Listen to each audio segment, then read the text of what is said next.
ate omusamize owaddala abeera n'empisa ennyungi osinga pastor. Me I would rather believe omusamize than a pastor. Because omusamize okirabako naga ekibbo kya kikyo teekamu ekigali nsabira mwana. Omwana yange byala bye mweno relationship y'omusamize. Byala bye mweno relationship y'omusamize. Y'omusamize owa pastor. Byala bye relationship y'omusamize naamuli obubi. Sometimes she listens now lyanga ali mirembo singa welinga ne pastor. Pastor ngali evil. Pastor ngakwatirira buli omwana amabeere buli ajja buli ate na yali pastor mufumbo rede yali amukwana. Kati ekyasinga omunyiza omwawukana kwe kuli abakwano be basatu bonna pastor nga bamunyumiza abakwatirira amabeere abanuunanuna amabeere toka pastor. Banafu abagobera programs za Biva Organic nze Dr. Senjobe nakuguka mu butonde kujjanjabisa mmere middo na bibala. Biva Organic tuli wano Mengo opposite Masengere ku Biva Organic House ne Hoima opposite Equity Bank. Olwanja gadi tuogere ku clove oil benefits ne clove tea benefits mafuta ya kalafu oba gwe tuyita pirao masala nga bwolaba ku screen yawo.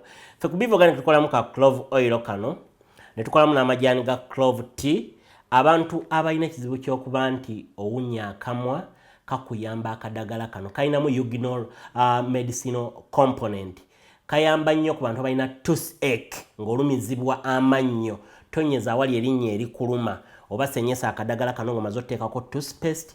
Olwa eugenol benefits ze kalina ne nakyo anti-inflammatory kajja kuyambako nnyo kendeeza belly fats ate n'okuspeeding up bile production mu abalina high cholesterol levels. Nze Dr. Senjobe.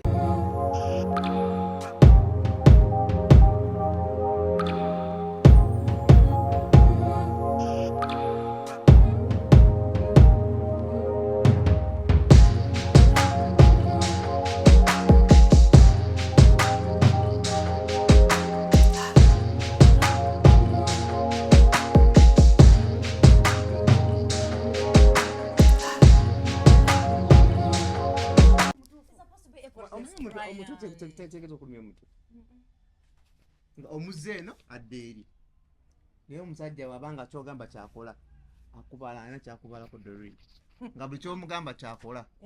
Baby mpa password y'essimu yo omanya akati alinayo akasimu baby ngenze out nedda tolaga situula awo ogenda todda. Hayido brother, a woman 30 and above don't marry. Ndagalomma nkalumisa kutama Abasajja ere ebigambo tama kutama ali esaati bale pakisi wala bagundi eyo bana bayomba naye ate abayomba. There are some women who come in and say, but the truth is, I wouldn't let my son bring a woman above that. No, it's just a Doreen got to go get away. What are this? Tutandike. Kale. Go get away that point of concern. Kale guys, welcome to Love Life. Doreen here with Bryan Nachos. The last video we did, it triggered some people. YouTube because I cut out some book clips. Then after shortly after like 2 weeks, Bryan agana na yogezawa. Manye yogeza. Nataka ka clip awa kalala. You know, and the caption CDJ 1K shares, 1K comments. Mama, brother. Woman 30 and above don't marry. People were triggered. My friend sent me a message. Naga go as recently. How dare he? That means he's not a supportive man. I didn't think he would think like that. Yet you have customers, women customers. So that is and I keep on telling you, 90% of my clientele are women, and I love women. Exactly, but then you attacked them. No, I didn't attack them. I talked about the character. Okay, so what are you trying to say? And I'm also like, Doreen, you're going to be the center of concern. Why don't you nagamba mu video eyo ne bagamba obanga ekikwasa oyagala kuzaala baana oyo tajja bazaala. Doreen omusajja najja nagamba ayagala abaana bataano so bazaala. Right now, oli above 30. Mid-30s. Ngambi oli above 30. Above 30. Nganinga mu 40s. Ngambi oli above 30. Tugere ku 30. Above 30. You right now. Oh, right now. Nagamba Bryan, Doreen njagala abaana bataano. That's a lot. Osoloba mo? 2. Ekinene ekyo ky'obwongo babiri. Yes. Ekinene ennyo. Yeah. Ate okumuwa ababiri nga tobeera naye.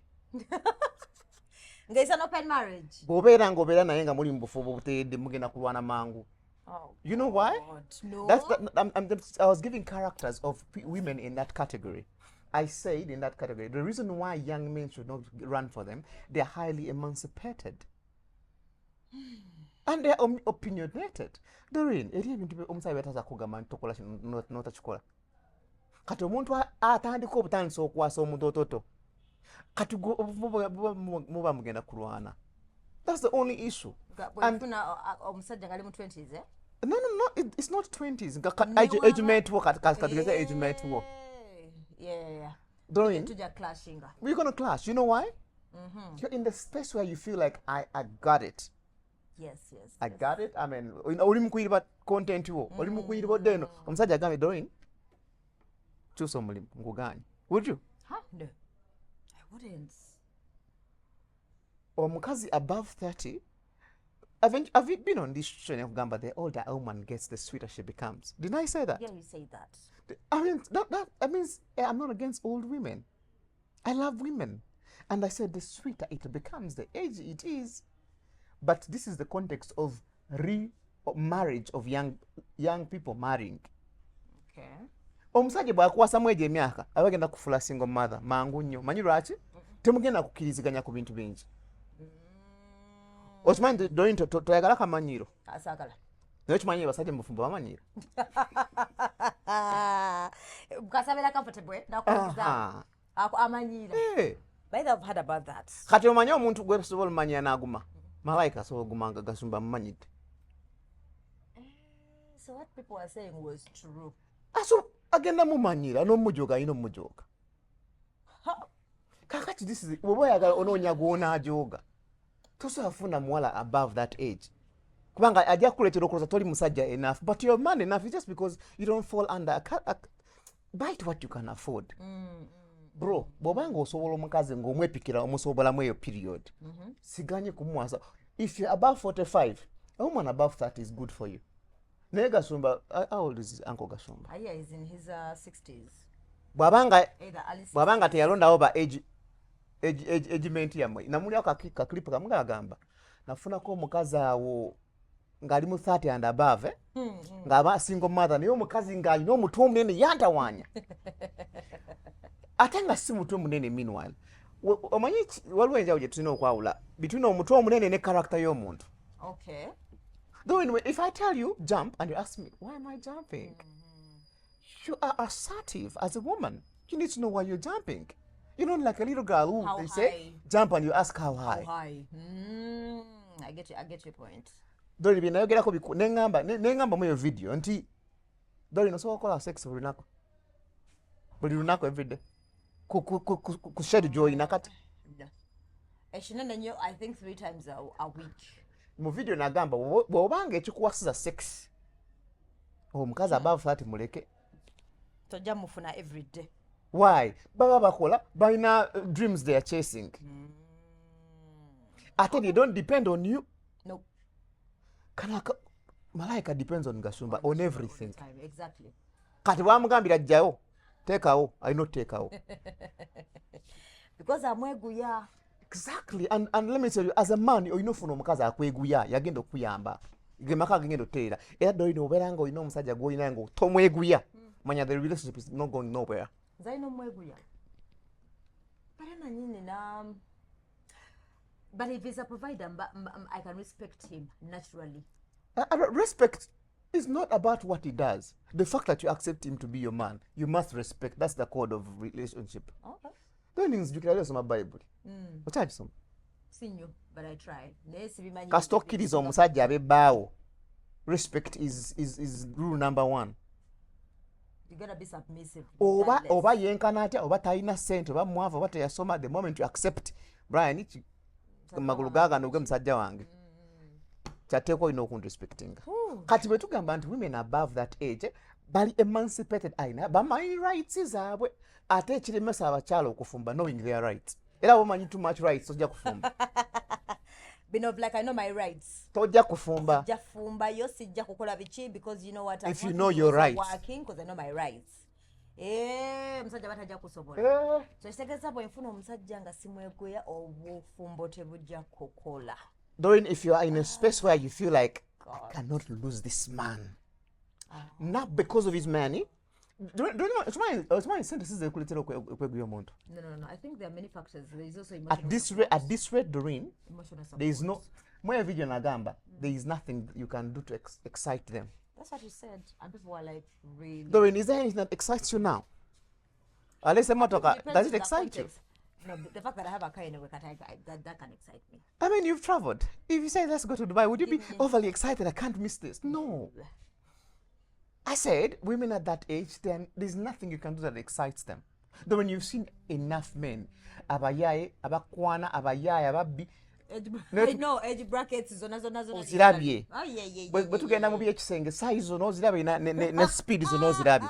Kati nsobola kukola kipya. Good speed. Doreen olabye ku zino onolaba ku ni ku buno.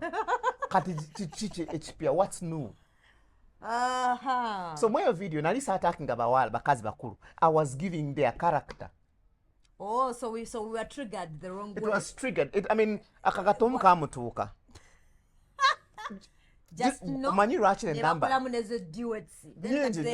Then they came to me because I had hosted you. Bamanyira actually the rate of single motherhood is on the rise. Do you know why? These are the issues. Women not taking accountability. I thought it's men not being responsible enough. Katonda yakola abasajja differently from women. Naye ekibeetedde nti kati tulemaganye tugende kwe kuyingira mbina ebintu nga you're just there for this. Let me tell you, there was some age Doreen nga every day you have 16 men in your inbox. Yeah, true. Okimanyi time etuuka nga si bangi nnyo ekiri awo.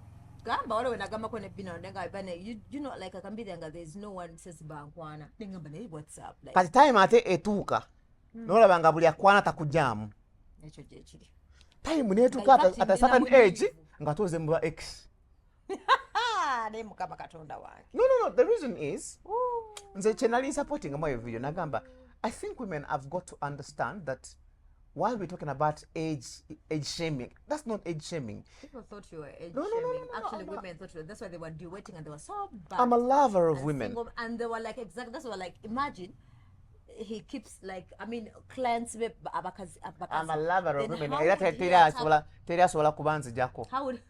How would he attack women? So I think context it was just an nayenze kyekugamba kikyo Doreen nze nkuwadde characters zonna omusajja waba ayagala Doreen otuule waka ofumbe emmere kiyinza okuba ekizibu muuko ate kati Doreen akugamba omusajja agenda okusobola ayina kuba mukulu nnyonnyomu oba ng'ali married nga takutawaanya ng'ate takyalina kyagoba. Oh God. Naye kati ojjukira ogenda kuba olina okumanya wali eddagala lya pressure. Malaika alina okuba amanya wali BP machine. No, I'm telling you. Just getting a pressure erinye. Olina okubeera ne kyapambalaasi. Sire ebuka betegeza kati zo wange 60 and above, that's the one that will manage me and not manage you per se, but where you be comfortable okole byoyagala. Do you know why? Do you know why it's like that? Okujja kunga ebintu byali bine 90% of men in that category they have achieved life. Yeah, true. Abaana balina tanoonya baana. Some of them have got some good money. Yeah. They're not chasing so much money. They have established investments. Kati anoonya mukazi wa kukakkana naye gwe atatagenda kutawaanya. Abatagenda kukuuta ku makya n'olwegwe ne kumusa. Eri omwala yajja nanga Bryan. Omusajja yasetinga alamu 3. Esooka bw'atuukire waka. Ayagala. Jamu. Mujeemu. Kweyo waggulu mwende eyo. Another alarm. Alarm kweri. Ogenda olyange evuze ku makyanga agenda alarm eso eya 12 10 mu kitundu awo na waayagala. Naye ate mwana muto nga myaka 23. Nengo red ali fed up. Ali fed up. Ati Katonda yakola abasajja bw'ati. Buli musajja bw'asanyuka ono yayimirira ya waving engalo. Buli musajja waawulira essanyu nga lijja wano. Ate buli wanyiiga wabeera ne stress wano wayimuka. Neko stress? Nkutidde. Kyovala abasajja basinga tadda waka n'abako gy'alaga. Stress emuli bubi anoonya kati gwe omukazi ojja yingira kisenge kyo kwate piroji kaabireko amaziga. Gano ge maziga g'abasajja. mu video inagamba bw'oba ofuna omukazi omukulukulu at that level abamu abeera nga bambi n'emirimu gy'akola mingi, some of them are employed, ava ku office ng'olaba akutuse, others even travel around ng'akutuse. Doreen, olaba nga bw'oyiriba by ssaawa 4-5 ez'ekiro ng'otuuse waka, what are you looking forward to? No, nothing. Sleep. Sometimes otayagala kunaaba ogwe mu buliri kakati teebereza omusajja akwasiza wa myaka gyaffe mito. I'm 38 today. The only thing that makes matters to, let me say, 90% of men relate for sex. True. Omusajja anoonya mukazi lwakalipa. So it's like if you deny him that, and in most cases that's why Doreen, nze nkubulira amazima ndi musajja. Bino bitwogera nti men need respect. Those are topical parts. Naye gwe teekawo ekijanjaalo. Awajja kubanga omumazi like real. Kimutamye. Yes, sir. So we have to accept that as men, when you are here complaining about age shaming you as a woman, no, there's a certain age ng'olina okukola ebintu mu budde bwabyo tubagamba. Kole kati gwe wona atandika okuzaala. Ojazaalayo mu ate omugango gutandika okuluma. Kyokka omusajja akuwasiza ayagala baana bana. Nga atandika bulamu bambi. Kati bwe nkugambye nti Doreen, at a certain age, without age shaming, osanga omusajja nga mukulu nga tanoonya baana. Kale ekyembi Malaika afajja ayina ozaala kubanga Shira talina basista bangi baba brother bangi. But Malaika has debated n'okuzaala abiri. True. That's 26. By 30 waba kubiyo kamu every year. It's possible. Yeah, it's possible. But this is why one of the things that woman specifically talked about, she attacked in an age shaming manner. Age shaming is not into omukazi w'emyaka age mubi nnyo. Zinaga abavubuka oyo muleke tumuwasa. Nengamba bw'oba oyagala sex taliyo. Bw'oba oyagala respect teriyo. They are emancipated and have opinions. Bw'oba oyagala abaana bangi tebaliyo. You talked about that as well. Yeah, I mean, I just listed the problems. There were 5 actually. There is no excitement. How you talked about excitement, I think. Tukyalina ky'osobola omunsanyulira omusajja kukolera akantu n'alaba, oh my God.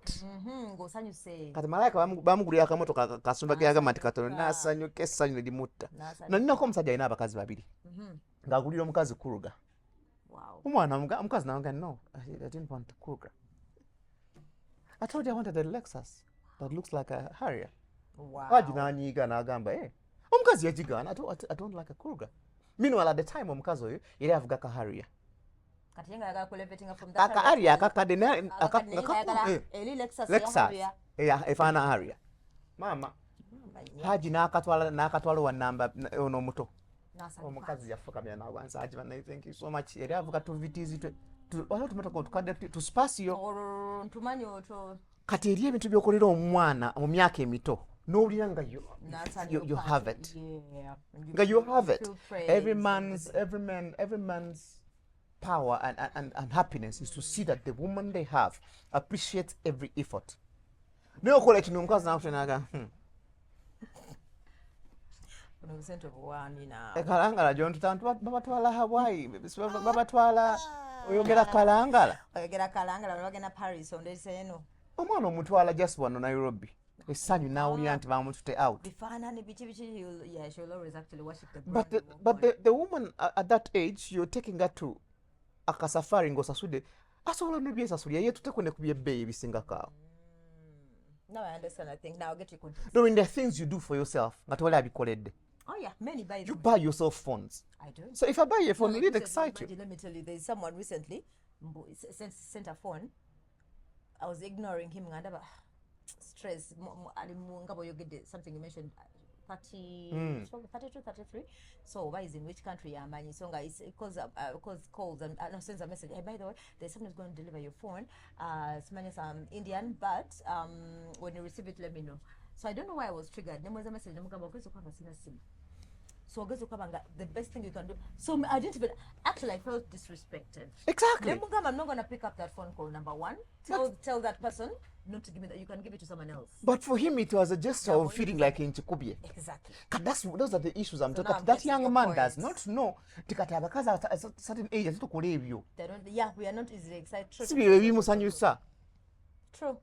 So we're supposed to be in a space, Dorino. So okay, we any phone you want right now. Oh yeah. If someone thinks okugulira esimu kigenda kumuvinga obikula amagulu, that's the wrong attitude. In fact, by the time I open my legs, Bw'okimanyi nti eri omusajja kati asobola okubuuza Dorino oyagala sente mmeka naye n'ogaana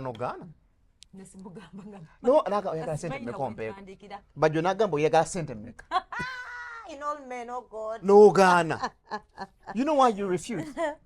You're not bored. Yeah. But you know a younger girl, a beautiful younger girl, bambuzo yagala mmeka n'abanga tayagala gamba anyway, it's money. It's money. It's money. But But so every man in the world we are in today, why women delay to do certain things is costing them a certain part of their life. Kanatuka muka fixation natanko nyigira buli omu. Ngoyo, for example, a particular Jackie Favor I saw. started attacking everything I do. Buli posting nga attack from that day. I didn't know. I saw a lot of duets and then people were avuddewa. I don't like negative energy. That was so but bad. this is the point. But then surprisingly, Melanie, remember Melanie Oksanu? Before she was on your side, she came in my inbox like speaking sense. No, Before even that video, but even the one you put Noga Walua Kamanyiro Noko, there's familiarity, difference between familiarity and Jogo. People didn't understand you in that video. Yena jena bagama guys nadam rabanyonyora ngatababi kinza. Because the people are detached. Exactly. From reality. So Melanie was supporting you like a kati ngatugera kwa kintu ngenda kugamba ekintu ekigendo bekizibu ennyo. Femininity has died. As you age, femininity dies.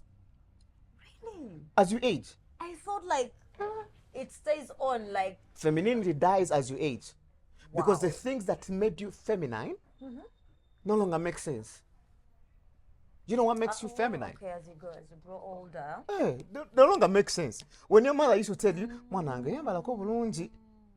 Mwanange toyogera nnyo toleegaanira bantu. Toseka nnyo abasajja balina. You know, as you age, you feel like liberated. Of course.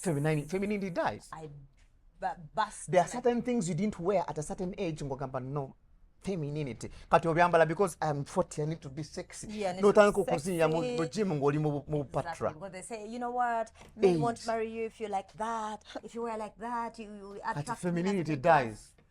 I get your point now. Do you know now the mind I get nawe kubanga nja kwogera oyina ebintu byokola at 24. Yes. Ngolaba otya no bitekawo. True. But today you can post anything. You're liberated, baby. Yeah. You don't care. And you attack me if I'm in the mood, I attack you. Do you know why you're like that? You've grown up. Yeah. You feel liberated. You feel out of the shell. But that idea of feeling out of the shell is what makes many men run away from you. So then they feel like I'm difficult, I'm complicated, I'm difficult. Surange Women Syrup eddagala erikakkanya obulumi mu nsonga z'abakyala oba ziyite cramps. Lisange mu pharmacies, drug shops oba supermarkets. Lino lyakakasibwa National Drug Authority. God, a man wants to you by himself. Hey baby, come on, I have no Bryan here. November is because you're running. The breakfast, you fix yourself something like I can't. Kati okoma kusogola ngoye za bawo. Femininity dies. No, I mean, the maid will do it. Kati zenda kubuli obukode busatu kubasajja. Anti ffe tuli wano tukubayamba. Kunze ndi musajja. And I meet men. And what surprises me a lot, kati zinafuna old women. Old women in my inbox like Bryan tugambire kubaana. You're kidding. On that video. Older women came and said, you know what? So the ones that made a lot of noise, abali mu age bracket, aba feeling anti kati obudde bubagenzeeko. Nze sigamba nti omukazi wa 30 mubi. Nze nagamba byogenda okusuubira ng'omufunye. So basically you were advising the men, so the women were tricking. Amaye nkisinga okutta obufumbo. Unmet expectations. Oh yes. Ojukala mweri video nagamba obanga ojja okufumbira ng'onoonya sex taliyo. Wangamba. Expectations oba ozitomedde. Ng'oshimanyi nze n'abafumbo b'emmanyi. Men were on your side. Nze nina abafumbo b'emmanyi nga tebalwanye tebayombi naye nga tewali sex. Naye nga tebayomba. Beesanga beebase. But so unmet expectations. I've left many single mothers. Yep. I've left many men on the run. True. Femininity has died. Kati emyaka gye gyengera okula. otandika okugamba nti tojja kumanyira Bryan naye nga lise bwe nagambanga n'otuula ng'otuulanga even ne weegayira linga agamba Doreen come I'm talking to you come back nagamba come on n'okubuulira n'ogenda n'ovuga emmotoka ye n'ofuluma right now you can ofuluma n'ovuga emmotoka ye n'ogenda naye luli nagambanga Doreen jangu wano n'ogamba baby I'm not in the mood to talk about it nanga you sit let's talk n'otuula and you listened tugenda ovanga to be solving naye kati now you feel like tamanyira n'okubira bina okimanyi nti Bryan kiba kuŋŋamba bino bina n'agamba akumanyidde n'ovaayo olaba ofiira obufumbo so my point to the young women out there bw'oba olina obudde obukola ebintu bikole at the right time. If you're in your 20s and you feel like you can do whatever you have to do before you cross to that edge. You know why I'm talking about this. We get women, Naja Bryan. Watch buli musajja ankwana angamba ayagala mbe side chick. No, your face najita muko. Nga buli ayagala obere side chick. Something I didn't understand. Ngamba, I don't look like wife material. What's up? Do you know what makes you look like, wife material? The conduct. The conduct, how you carry yourself, the things you are doing, the achievements. Omusajja alaba nga spirit gyoliko. Bwana kuteeka akatogenda nyumiro ogenda kuba obuukabuuka ng'ayagala obeere mu kalibate ng'akunoonya bw'akwagadde. That's how you end up in that space of number 2. Nga buli akukwana not even number 2 side chick. Nga the guy says can you be my side chick? Because there's a difference, I've forgotten. No, there's a difference between the side chick rapper usually side chick. Baba yeeyisiza bulungi graduating anafuka number 2. Someone told us actually. So kakati omusajja bw'akulagirawo nti takugambye nti njagala obeere number 2. Doreen, njagala obeera side chick. Omwana ga Bryan, waki buli musajja ankwana ndabika. There's a girl who came here nga Bryan. Yajja ku live yaffe, we have a thing on Sunday called Hey Brothers. Nagamba Bryan, buli bana munyambe nze buli musajja ankwana. Agambira side chick. Angambira side chick nga tanaba nakummanya. Andaba nankwana gamba you look good. I want you to be my side chick. Wow. Eyo syndrome neva katake bwetuuka nga teri akugamba kuba side chick agamba ono mpaako ddi.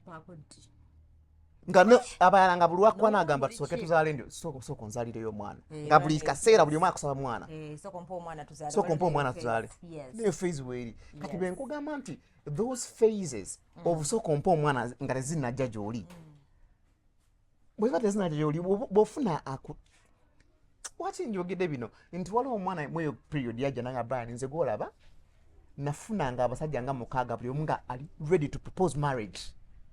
Wow. Nga everyone is like 6 men I want marriage. Why to mwaka gumu? Nga bona aba proposing nga marriage none of them is available. Nga abaliwo nzalirayo mwana. So konzalire. Naga nze sizalanga tonyande wakana so konzali tujagenda. So those are the phases we talk about. Oh Lord. Olo mchalo gwenjaga nze mayi mu industry no ina abantu benjagala innyo. Bali babiri. Omu Juliana Kanyomozi. I love that woman. I also love her. I don't know why. I just love her. Me too. And I'm going to tell you why I love her. Omula Friday Nakasibwe. Okay. I love that woman. Okay. And not because I've seen them, I've talked to them personally, but there's something every girl should copy, and there's some they would leave out. What is that? What is that, Olowoza? Because they must be living examples and lessons. When it comes to Julian, I think because I admire her a lot. I just anyway, naturally, I love Juliana. Me, I just love the way she conducts herself. Like me, that's number 1. Number 2. Besides conduct, besides everything that has happened around her, she has stayed feminine. Wali owuliddeko olutalo lwa Juliana nga alina gwavu mu banga bayomba. Have you ever heard it anywhere? Have you ever heard it anywhere? Have you ever heard it? No. She comes out once in a while. Now you get a casually. You know, now take our kaimbake. That's feminine. Why I'm mentioning those particular people, I'll give you another example in their category. When I said Friday Nakaziwe, have you heard her speak? Do you hear her speak? Have you ever heard her talk shouting at anybody? Yeah. Why am I not bringing full figure? She's a woman too. I don't wanna laugh. I know, right? She's not feminine. Atenga nsobola okusesa ti full figure asobola okuba omufumbo ate Friday nataba mufumbo. Really? You know why? After omanyifa abasajja ofuna n'omuntu akusuna n'olaba nti ansunye n'ofuna n'omuntu atakugamba nti n'otalaba nti akusunye naye nga eno akufumita ebise mu mabega. So there's a character in between the two of them that shades light. Kati abaana abawala kye batategeera. Okay. Sigaye nti faida ali happy mbufumbo oba Julian ali happy. But there's a I'm saying what femininity you're saying, around that them. Yeah. That's what I'm trying to understand as well. Ngena kuleeterayo omulala agwa mu generation yammwe. Winnie Nwaje. I love her. She's real. Nemanyi lwaki mwagala? Simwagala because alina empisa ennungi. She's real. You get what you want. Exactly. She gives Like you take what you have seen. Bw'aba nakukuba jamani ajja kukuba. Naye twagala tutwale omuntu nga omusajja ali wano agamba naye nfa. Munyambe nfa naye nga tewali akkiriza nti olimba oyo Julian asobola okutta. Naye nga Julian mu calmness achunya ngezeza bugeza. So the feminine nature is dying, and the more you grow, the more it dies. And that's what chases men away. There was something you're saying that there are 3 things men say, men admire. The things men admire about a woman. You see, 90% of women want where they can dominate. Men, right? Men want where they can dominate. Bw'alaba nga mu byoli byonna temuli ka dominance konna. Atandika okwesikamu ebizigo n'agamba nja kulyangamuuko. N'akuliira emyezi nga 9 ogenda owulira nti yawasizza. Because that sense in there. Naye ng'akuliridde emyaka 5. That's why we keep asking ourselves. I think I'm getting the answer. We keep asking ourselves, already know Muntu for all this time, for like 6 years. Now I'm coming back to Muntu, and you're like, how? Spacing and Nebetegeera. Ate ekizibu ky'abakyala abasinga waleka omusajja alowooza omukazi agenda omufuna agenda ayita mu byayiseemu naye. Nedda. There's a woman who told me Bryan nafa. Nabeera n'omusajja oyo emyaka 6. Nga tulina abaana 2 nga tasobola yadde okukola ka shopping n'akamu. Nga n'omuweereza, please come with pamper. Akuweereza sente. Wow. Ne baawukana nga they had a bad separation. Abaazunga gy'azungira agenda omusanga n'akaana akata akatudde bava mu supermarket akutte. N'agamba, what did this woman do to this man? So it's just a connection, like it's an organic. Kati senga Katonda yali asobola abasajja balinganga mayembe. Galaba byetudde mutalaba with open eyes. Tujja beera nawe dakika 2 n'agamba nti have you had those old men the day I saw my woman I know I was going to marry her. Yeah, they say that I've had it a lot. Ate n'omusajja nga taakuwasa era amanya nti ono ngira nkulya ono ngenda mulyamu. Bw'anaazaala Aizulu n'abeeraawo ng'alina byakunyumirwamu. Yakiraba dda. Kakati ate bulijjo okoma okukula your true self begins to exhibit. Abaganda bagamba obukulu buwoomya ttooke. Naye mu bakyala obukulu buwoomya nnamuna naye ate obukulu bulaga ebirala. Bulaga ebirala. So nsemba nziringa n'abakyala nga mmwe. Bagamba mazima. Because ebibabonyabonya bye bimu. You know what I've learned? The things of a 23-year-old struggles with is the same thing a 25, a 30, and a 46-year-old struggles with. It's the same. Do you know why? Katonda yabakola mu kika kye kimu. What separates you is judgments. Kana we kakaabira ng'ogamba kanyendewo. N'ate okwendawo tekikugisawo kiri kyabaddewo. Owa 45 ye bw'akikola ekyo ng'apaakinga. Ogenda owulira nti yatta bbaawe. Waliwo abo nga ye yatta. Kati atasobola kumanaginga bwongo bwe n'atta bbaawe. Ate aka 23 ne katakikola ne kakaaba. Nze nabeerako n'omukyala omukulu. I love women. I've always been with old women. I grew up with my mother. My mother passes on when I was 9. I stayed with my grandmother. So I've lived with women all my life. Kino kyengenda okugamba. Gwe ng'omwana omuwala by'oyagala mu musajja tobimanya tebiriiyo. Bikyuka buli lunaku. As we grow, yeah. As you grow. Actually, Doreen, byewayagala 5 years ago si bye bimu. not even 5 years, 10 years ago, ugasoka tatarikira ku physique. I want the physique. Tall. Nentuka nebigana, nebichuka. I flipped. Katime etuuka n'ogamba ajja yajja. You're kidding. Time etuuka ng'ogamba ajja yajja. Ajja yajja mavende. Ate most of the times ojja kwesanga n'omusajja. Tolanga ndi mumpi Doreen twenkana. Twenkana. Naye time eyinza otuuka n'ofuna omumpi ansingako. No, don't do that. Time eyinza otuuka n'ofuna sigamba nti n'ofunye mumpi ansingako nti options ziweddewo. Ojja kwesanga ng'ate your values have changed. Byoyagala bikyuse ate ng'ono omumpi atali physically sound gw'oyagala yabirimu. Nga you no longer care about all that stuff, yeah? Nga all you care about is companionship. And after this short man gives you companionship, nice. You can't yantegeera. Now you start defending your short person, you're like, leave him alone. Mwenanga mebuza kiki ekyatuuka ku Doreen ngagamba Kubanga bannange, I'm that one who always, you know. Nga buli magamba omulabira olwabo ng'otandise omudefendinga. Bannange. He cares. Bw'otandikira okudefendinga omanya naye emyaka gyegyo. Waliwo omwana yapostinze ku social media n'agamba if you're marrying 35 and above, it's no longer marriage, it's a rescue mission. Oh my God. But we're not age shaming. It's the reality. It's the reality. Just like someone said, 35 and above, you don't have to call someone, I have a boyfriend or a girlfriend. I'm like, excuse me? Is that bad? We have a partner. Just say a partner. Don't say girlfriend, boyfriend. No, that is for below. But we the reason why, let me tell you something. The things I know now, if I knew them, say, 7 years ago, my options would have been different. But even as men we grow, our desires change.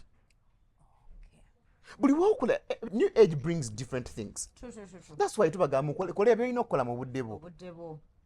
the only difference is every day they change. Enjawulo eriwo nti kakati fe abasajja otuuka ekiseera nga bakwesibako. Kisinzira biki byokoze. I've had this code going, men, we are a prize. Bro, you're only a prize if you have money. Oyina sente. Ng'oyina ebitambula. Toyinza kubanga toyina kitambula n'obeera prize. Right? And then I understand why those men are also saying, especially those in their 70s and 60s and, 80s, bagamba now, the young girls are the ones running after them. But now I understand. But they're established. Because one, a biggest percentage of our girls in the early 2027, they've not had fathers. That's why the single parenthood comes in from single mothers of like. They've not had fathers. Kati this girl is dying to belong. Ngochisajo chiranga chidadi cho. I remember those men know how to nurture. Yeah, we nurture. I've been seeing on social media, I'm going defending it. There's sent me a message. Sent a message when I take her. By the way, for me, I am 20. She says she's 26, and I'm currently dating a man who is actually. She told me 70. Yeah. Though I look like as if I'm in my 30s or something because of my body and weight. But that man, I'm the second. He's a second woman. But I'm in fact, I'm planning to give him a child. 26, 70, it wasn't marking. You see, at 38, maybe it's a chantwal. So we're on sex. Tosobola kunzija mu buliri bwange mbunzize uwonkuweko. Naye when I was starting, mama oba oli Ntebe. Wakirinya boda. When I was starting, I remember, around 30, nalinyako bus. Bus, nengende Nairobi. For sex? No komao. Ne komao. Ne weekend dako nina bus. Abafi. Ne katonyi mosa. Doreen. Ne oba oli nalya. Ngampula sina energy yo. Basi jina. Sijja kujjayo. So meaning if a man. Kati ate omusajja gyako mukule ebyo bitakyamutwala birowoozo. So if you find a man gali mu 50s he can still. Weekend agamba ngenze mu nnimiro. Yeah, true. But if you can still appreciate and be child. Era linda malaika esawa yena mujamuulya nga ali mu farm. Era alina okukolayo kakoosi ka farming. I mean, at a certain age as a man ebyo bitachakugoba kyova abasajja ofuka ekyegombebwa nti osanga omusajja adukira mu mabaala agoba obwana mu mabaala alina byatakola mu budde bwe crisis olaba omusajja mukulu ali mu bbaala anywa agwa ebigo ali mu bwana azinna beke because they didn't do what they had to do nze kati osobola kusanga ola sina 40-50 netusobola kusanga mbaala nga mbuukabuuka nga ndeekaana because I enjoyed life. I started life early. Me by 10 I was having my life. Kakati the difference is watch tugamba abakyala mukole mwino kola mu budde obutatawaana nti kati malaika bagambye agenda zanya ne gasumba bekubete olaba ne PDA yagaana nomugamba mwali mujagaza ki PDA tebagenda kwekuba bifaananyi kudduka misinde omanyi lwaki omusajja asavinga energy ya akagali mu gym kutuyanamu agenda okavaako ebimutawaana eno bamunoonya emukesi manyi biki bamunoonya agenda okola ekyo gera no time nga teriiwe y'okuzannyamu ngalabanga gommalira obudde. So if you get such a person above 50 and stuff, I understand him. Don't be all of tokyali kajanja bino byogenda neteeko bifaananyi everything at the beach with Bay gamba don't put me that awamu abatayagala abantu bamanye gyali kituufu ng'alina biyiikwesi bino bya love bombing like trying to it's not going to be there kati osubira okuweereza ekisambi my body mu gym banakikuweereza abatasobola kikuwa. Oh Lord. Ebyo bigenda omweza nga bimunyiza bunyiza. You're right. I think women we have to accept ebiganye. Nagambeko omukyala ekintu kyonna nga tekifevaringa mukyala alaba nga kibi. I saw a woman nga ayambadde bubi. You're dressing very skimpy. You're going out to see before other men until your maid dresses bad before your man. That's when you see dressing bad is bad. That's when you're like Wacho yambadde byagala kubba musajja kati gwe yambadde ebingo ogenda bweru yagala abasajja bakwane. Kati omanyi oli mufumbo. Oli mufumbo yambadde obumpi. Obuganye maid wo before your husband. Kati gogenze mu basajja abalala obwambadde. Because it doesn't favor you. I get it. So emancipation nze buli ntuli ekigambo feminism. Femininity. Kinyiza because okimanya abasajja abakyala bangi. Waliwo kimove kyenakolako some years like I 2 years nayogera ekintu nakyo nekifuka content. Niyo manya ekyambeerako. Abakazi bajjanga mu inbox nga Bryan nkubuulire twekaliza wano naye obwamu buluma. Obwamu buluma ng'okuze twekaza n'ebiruma. Okuze mbuyongo tusenga mu kati obuliro oyala bwaki nga oli single. Twekaza. Bangamba botoka 50 is reality hits. 50 ziri wala. Tosobola kubeera at 40 ng'oli single. Toyina na mwana at 40. It hits you hard. Zino zinayinako 40-year-old virgin. Naye nga nomanyi tamufula 40-year-old. Yayina expectations. Boyfriend eragenda omwasa at 26. Mbu yamukwatanga acheatinga. The marriage ended. She hated men. Yakomyewo mu searching game at 40. No child, nothing. And still a virgin. And we have that thing of like. And guess what? Along the way after leaving that man, yafunanga abasajja naye nga buli musajja amulaba ng'oli yacheatinga. I think like we have that like you hate men, then over generalizing, then you close yourself, you ekizibu ekyaleetebwa Bryan. You cocoon yourself. Baby, ekizibu kye naleeta Bajajja kijjawo. I'm giving an example. Musajja. Musajja. Ekizibu ekireetera Bajjo nze nja kijjawo. So abaana abawala bambi temunyiiga nnyo. Age shaming that's not age shaming, that is character pointing out. Character pointing out. Kati bwe manzi njogedde ku basajja abakulu nabo balina ebizibu byabwe. Buli mwana dating omusajja omukulu alina byakugamba. Tampa budde. Amboggolera. Bwakwegayirira. Ne baba ali fit time etuuka ng'olaba akakono kayiikamu.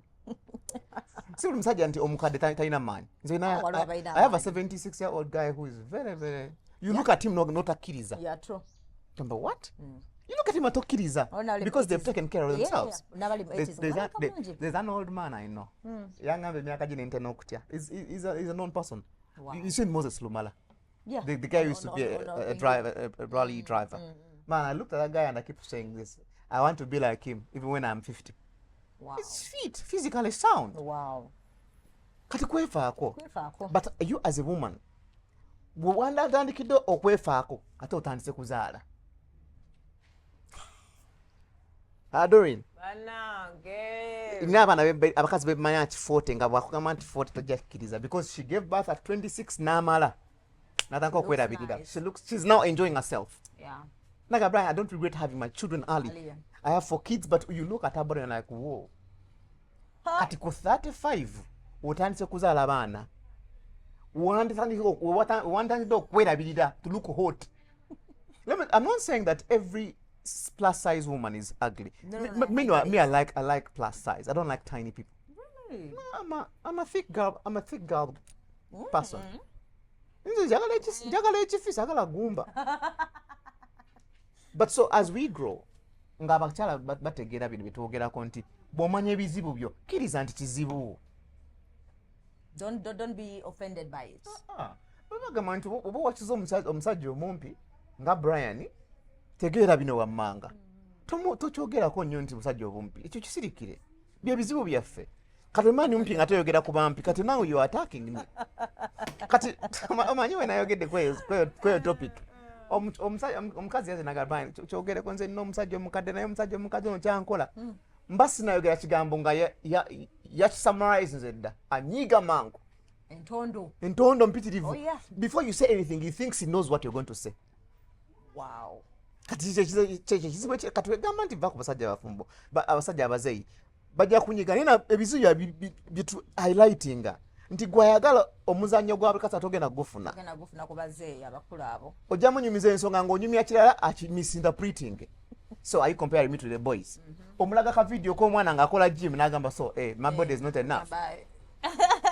My body is not enough. You go back to those. But you're just sharing things. Yeah. You post a guy dancing.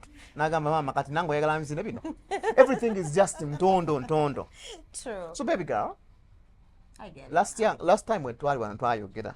Nenda highlighting a situation ngamba dating a woman in your age category and your style is going to be expensive. I know. For you. True. And the people around you. Because kati doing biti banakola mwana you've enjoyed life. I have. And 90% of everything a man can offer you can get. I have. Literally. Now, at some point you feel like you need affection, you need kati ate affection gye wandifunye mu nze sisobola kukuwa byoyagala. Affirmations, yeah. Kati nze amanyi okukwana our age bracket ffe tumanyi okukwana nenkulimbalimba naye kati ogenda okulaba nga ate sikuwa byoyagala ogenda okutuuka kugashumba nga talina budde bakugamba oh my god the roses are full. I can pour water on your body and suck on it. I can play with your boobs and highlight them. So akudda mu vibe ezo. Lyrics tezikyaliwo. Atandikirawo. Olwo omwana yagambye gwe Bryan omusajja yaze n'angamba ome baagala ntemeka. Naye mukama. Teri budde. I've seen you for 1 week. I've been looking at you. Tell your parents you have a man coming. Mboza baagala ntenga meka. Ng'omusajja yina emyaka emeka egyo? 50. Talina budde bukuwana. Ate bukyaliwo. Bino bi romantic ate hey baby girl no. Hey, see you at 4.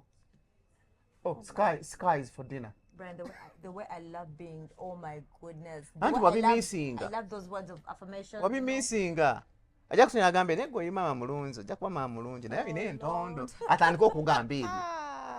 Yeah? The way I enjoy those endearment terms, of like sweetheart. Baby, I love them. Never do I be eater. That's the only thing I have. Waba bikuyisa, ayinza n'okugamba sweet. That's a turn off. Sweet, jangu ku bondi ofune emotoka eri gyewadde oyagala. Sweet, naye kakwayogedde ku motoka kati awagamba kambale kagenda. Soko paka ng'ebintu tugendeko e Dubai mpulira ndi board. Naye kati ono lover boy ajja kugamba hey baby I feel like I want a trip. Do you mind if we went to Dubai? Just want to rest. Abikugambye naye kati ate asobola obigambye talina budde talina sente za Dubai. Zayina obuteekamu. So that's what you're about. So do everything you have to do at the right time. Sad reality. Kati ate ekizibu kyebulina Doreen twajjiriddwa abaana abato abalina sente. Bananga abaana abato balina sente ng'asula mugayo gwe nawe ng'asula mu aholia. The whole year n'asasula how many dollars nazirabye ne ngamba. Kyokka ate aholia mwasuzeemu omusajja azimu ataliiwo katalowooza ali kwana tali ku boyfriend wamu. Era kituufu. Kubanga omuwala yenna afuna omusajja amwa buli kye yeetaaga. Minwa tabatamwetaaga. Omusajja batamwetaaga nnyo. Alina gwe yeetaaga. Abaana bateeka mu basajja ssente ennaku zino ng'abaana bato. Though in every day there is a new girl coming. cute and hotter. That's why some men are very. Nate njogera ne Sharob n'angamba bw'okimanyi ennaku zo tekyali mwana mubi baza abaana bonna abato balungi beefako bonna amanyi lwaki tekyali mubi abaana bakola emirimu n'akola akasige n'akola enviiri mpya n'akola emmwa ne gikyuka buli kimu nga ne bali pampinga akabiina bakakola ennaku zino. So you find everyone is cute. Nga cute n'ensi ojjolini tekyalina gwetegeeza. I know. But now you have to. Kati bwe tubagamba mukole ebintu mu budde bwabyo muleme kunyiigira basajja. Mabera batuufu because you're right. Waliwo nabola wemanyi nga mutoti zinenga yagulira boyfriend we akamotoka n'ogamba balina. Kati olina pain omanyi pain njogeno of Josol ofuna the rain. God forbid. N'omala ofuna omusajja ate nga mubi naye ng'omaze okufuna olubuto. Ng'omaze okufuna olubuto n'akulekawo. Wala obeera bitter single mother. Oh Lord. And you hate old men. Old men. But it was not the man's mistake. If this man left you at 26, ogamba why agende? Life is ahead. Nekati ofuse single mother at 35 or 48. Ngubadde akazaala yakana kamu. Omugulu ne gugenda. You hate men. You start hating men, but men are not the problem. That man is the problem because he came at a time that you're lonely. Okay. Omanya, running out of options makes you make wrong decisions. Have you ever gone to a restaurant and go, nga tolya binyeebwa naye ng'enjala ekutta ebitooke n'ebinyeebwa n'obirya n'olya naye ng'obirisa njala. Sometimes relationships become like that. I have no option. There's no option. N'ogamba waayo mpa. Tekiri nga basajja nze nsobola okwebaka n'omukazi nga simwagala nga simanyi na linnya linzi pozi gwani ate nga mumitika ku gwokusatu pozi gwani again. But you as a woman, it's not the same. No. So by the time you open your legs, you've thought about it. No, like should I do it really? Is it worth it? Otagamba nkolechi banyiziza kino kyanyina no kamarega muwa. No mwana yenga agenda kutanka okubere attached kwa mwadde banaye. Kumba te yade azikolona bijanjalo. So kati tubagamba early, get everything in time. There is nothing like age shaming naye jaja wange yagamba nga baana abawala be waffe nti obwana kyeyombekedde bulumu okuze. You know what nakyeyombekedde means? You explained that time you said nga you literally have you have newobanga nga twende si nyumba yo nenga opangisa abantu omukazi ng'obeera wekka nga ate ng'osusiza emyaka 25 ng'obeera wekka nga weesasulira buli kimu olina kyeyombekedde. So for try to manage when you build a house. Newobanga enyumba nga gwepangisiza obeera nakyeyombekedde. Ekisinga okunuma nti bo babinyiigiramu aba yakava okuyomba ogekola nga reality ye yeyoyogeddeko najjukira wayogera. So sweetheart. I get the point. Now they should. Ekiragana nina kyeyombekedde kubanga nna. Kirabika? Kalendi. No, but anyway. But anyway, when we talk about it in that aspect, reality. It's reality. Oh yes, it is.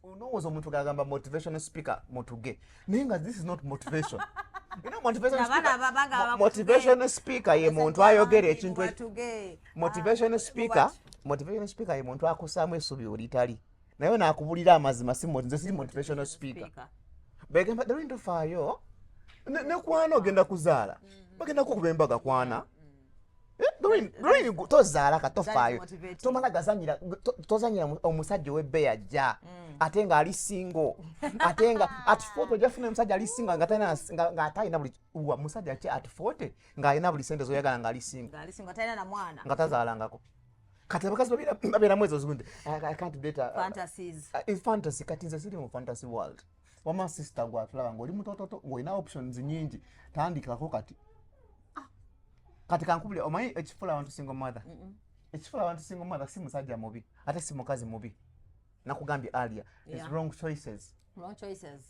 Netukenga tulina choices then papa we make wrong decisions at the end of the day. Wrong choices. Then we hate men, then we hate ourselves. No butatuuzibwa. Eri ensonga eri omuntu akugamba ensonga ya mujja maka nga bw'ogyetegereza gye tekujja maka.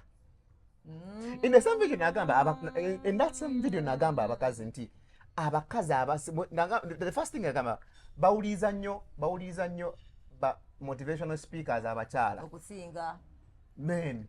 Listen to the men. Doreen, bofuna nga guy buuza nze buuza Sharo buuza Kasuku tobuuza Dodo tobuuza Bina.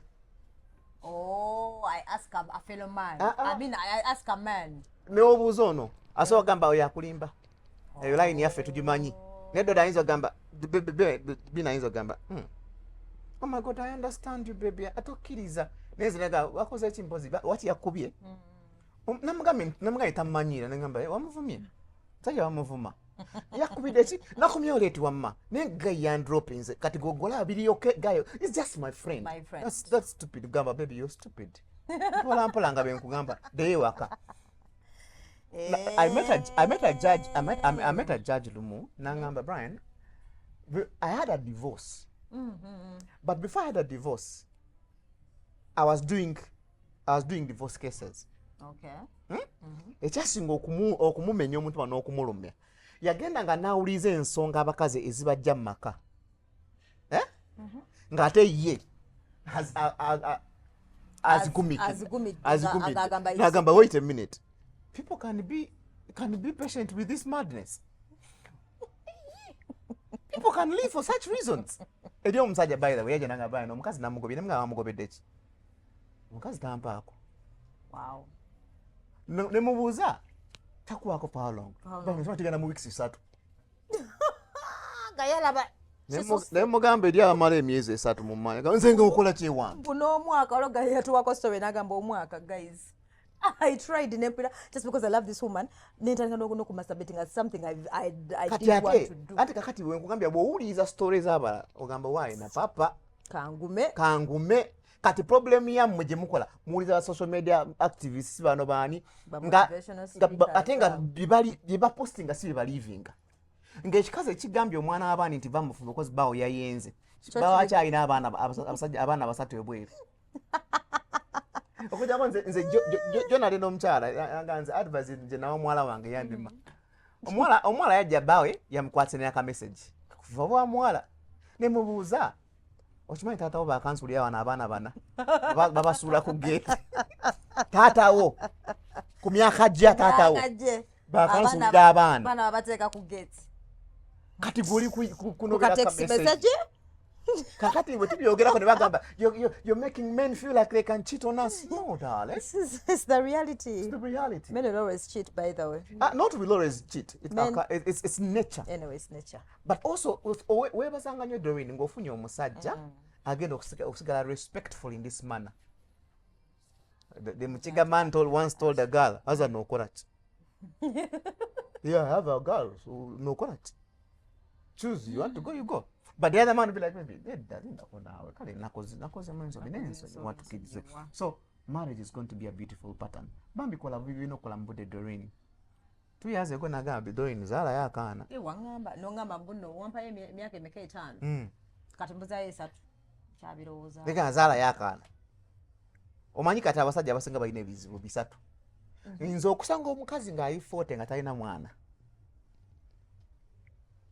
What happens? Namba wabaki olike mandwa kiki oyina ebikuloga kiki tozaala kiki Principles. Nze gaye bugambe abasajja basinga agamba lwaki kusanga oli single mother nentegera nti kisajja kyagana buganyi nentegera nti oyina olugezigezi nti ate oli muzibu okusanyusa nti ate tomanyi kola decisions. You're wrong at decision making. Okay. Sibaganyi malagazaala naye it's a fact of life. Yeah. Nga maliza abaana bamwe abo. Obadde ogambye bisatu. Bw'osanga omuntu nga omwana nga ali 40 nga talina mwana. Tali mwana. Waliwo ekizibu.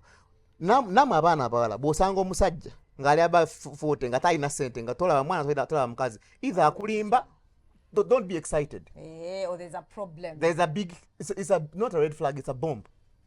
Either empisa zembi tabeereka naye. Either waliwo ekitatambula ekitagatta. Let me tell you, every time a man gets money, the next money means a woman. Every time a man gets money, anoonya ebizirya. Wachogerako one time way back. Buli musajja kasita afuna sente anoonya binaazirya. Ate mu bisingo zirya bakyala. Zitereka oyo alina ekikyama oba aba aliba. Nedda waliwo azitereka naye ng'alina wezi spending ira. Okay. At a certain level in the oba otanze omusajja nga mugulukulu nga talina kyakkiririzaamu nga tomulaba kugenda ku church manya traditionist bano bagundi abo not literally baba talina situation wakiri chakkiririza abeerenga musamize wakiri sangayo ebibbo wakiri musange n'embogo mu nnyumba be happy oba mu moto kugambe kakati nze dowin waliwo omwana omwana gwe nadempa advice gyoyanga Bryan n'ekizibu gaya nkwana ne gayi mbwe bajangambye bajjajjabe bansiimye kyokka nze ndi mulokole kyokka nga yamumenya omutima yali pasita abafe eyamumenya kati gwe yafunye musamize namugambiddewo genda n'oyo wangi genda n'oyo n'omusamize musamize kitegeeza ki it's a tradition nzikiriza ate omusamize owaddala abeera n'empisa ennyungi osinga pasita me I would rather believe musamize than a pastor because omusamize okirabako naga ekibbo kyajaja kikyo teekamu ekigali nsabira mwana omwana yanga byala bye mweno relationship y'omusamize byala bye mweno relationship y'omusamize owa pastor byala emirimu y'omusamize naamuli obubi she wish sometimes she listens now lyanga ali mirembe osinga weyalinga ne pastor pastor nga ali evil pastor nga akwatirira buli omwana amabeere buli adda buli ate naye yali pastor mufumbo rede yali amukwana kati ekyasinga omunyiza omwawukana kwe kuli abakwano be basatu bonna pastor nga bamunyumiza abakwatirira amabeere abanuunanuna amabeere kyokka pastor yibannange so that's the thing so mwana muwala choosing a right abasajja fena tulina ekizibu ekyo kimu tunoonya kituli era obanga toli ready kuteeka kituli ogenda funa obuzibu kati gwe Dowin nga gwe atayagala kya buli lunaku tusabe mukama ofune omusajja ali married nga ate ali serious obeere you belong somewhere every woman's in the ekisembayo kwe kubanga bamuyita mukyala gundi mukyala gundi that title is very different so kati fe abanaabeera second gundi eyo tugume era bajja kuyita mukyala gundi owokubiri me have no problem with being a second woman to Dowin. I think I just need to ebizibu byogenda ofuna mu nga gwe number 1 ojja bifuna nga ate tojja bifuna nga oli number 2 kyangu nnyo omusajja atandika bana bawala bato ebintu bibiri binsobola okuwa amagezi bw'osanga omwana omuvubuka nga muto nga azze kukwana mu myaka gyo nga tali singo manya 90% of the time ayinza okukuleka nga oli singo oba single mother but an old yes manyi lwaki they don't know consistency. But an old man. Abavubuka bekyanga an old man is tested and tried. He's consistent. He means what he says. Bwakulaba naga dodo nonkwagala. Aba akitegeeza. Akitegeeza kubanga Red alina gyali. Ono single mother abima so bikala because he's horny. Single boy ayinza bikala because he's horny and they are not consistent. So mufumbirwe. All right. Temwe kutabuza. Thank you so much. Kataba kunoonya nze ndi wano kyanja. Consultation about sex and relationship I charge now. Sibya bwerere. Nekasiku yatugambye atandise okukyajinga yakoyo omukooya omuntu agenda okumalira obudde naye nga byayogera I charge but I've always charged I didn't know but it's just that the therapy bit is different eri omuntu ng'azze okwogerako nawe naye ng'olina omuwa sessions mukaaga ategeere I charge for that so my number eri 0707 ejayitawo wansi but ideally I'm a lover of women I don't hate women please women come back tukole nebona akola otya munnango omuliro negukwokya era ogenda ofumbira emmere nze ndi muliro ogwokya ate nga olina ofumba emmere. Thank you, Bryan. You're welcome, darling.